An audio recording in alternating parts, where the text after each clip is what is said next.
नमस्कार दोस्तों, आज हम हिंदी विषय में बात कर रहे हैं भाषा की।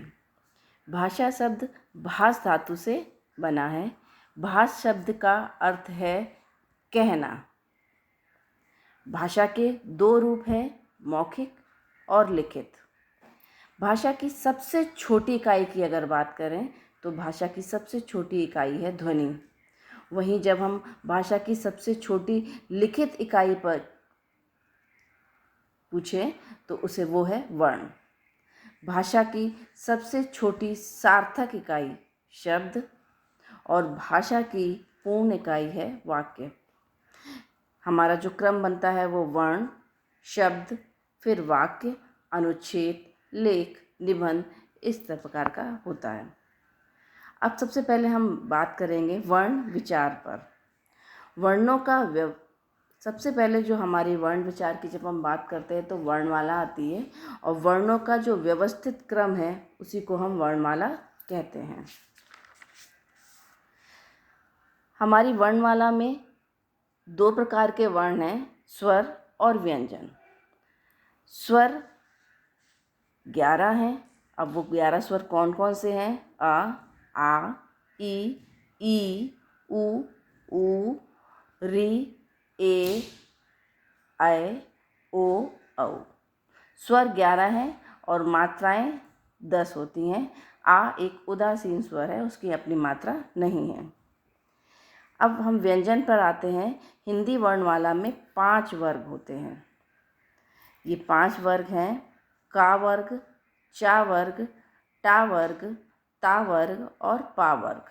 हर वर्ग में 5-5 वर्ण हैं: क, ख, ग, घ, ड़ा, च, छ, ज, झ, या, ट, ठ, ड, ढ, ढ़, ता, था, दा, धा, ना, पा, फा, बा, भा, मा। इसमें जो लास्ट के जो हर वर्ग में जो ड़ा, हुआ, णा, ना है, इसे हम नासकीय व्यंजन भी कहते हैं। जो वर्ण वर्ग में आते हैं वर्गीय व्यंजन कहलाते हैं। अब हमारे वर्गीय व्यंजन का से लेकर मा तक हो गए हैं और इनकी संख्या है 25।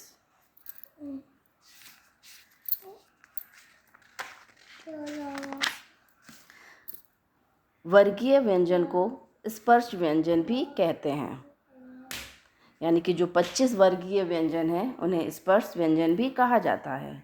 इसके अलावा जो वर्णमाला में व्यंजन हैं उन्हें इस प्रकार विभाजित किया गया है। अंतस्थ वर्ण ये 4 होते हैं, या, रा, ला, वा। ऊष्मीय वर्ण ये भी 4 होते हैं, श, स, सा और हा।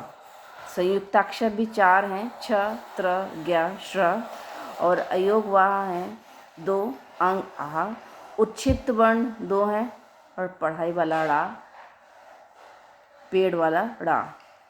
उच्छिष्ट वर्णों से कभी भी कोई शब्द प्रारंभ नहीं होता है।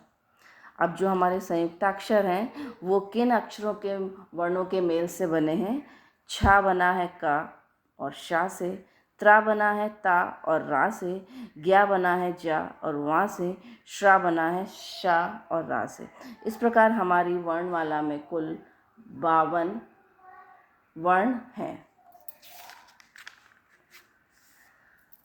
अब हम स्वरों का वर्गीकरण कर देते हैं। जो हमारे 11 स्वर हैं उन्हें हम 2 भागों में बांटते हैं। ह्रस्व, जिन्हें मूल या ऋण स्वर भी कहते हैं, ये होते हैं 4: अ, ई, उ, री। दूसरे नंबर पे आता है हमारा यौगिक स्वर। यौगिक स्वर के भी 2 भाग हैं, दीर्घ स्वर और संयुक्त स्वर। दीर्घ स्वर 3 हैं, आ, ई, उ। संयुक्त स्वर 4 हैं, ए, ऐ, ओ, औ। इस प्रकार कुल यौगिक स्वर 7 हैं। दीर्घ स्वर को सवर्ण सजातीय स्वर भी कहते हैं और संयुक्त स्वर को अस्वर्ण व विजातीय स्वर भी कहते हैं। धन्यवाद।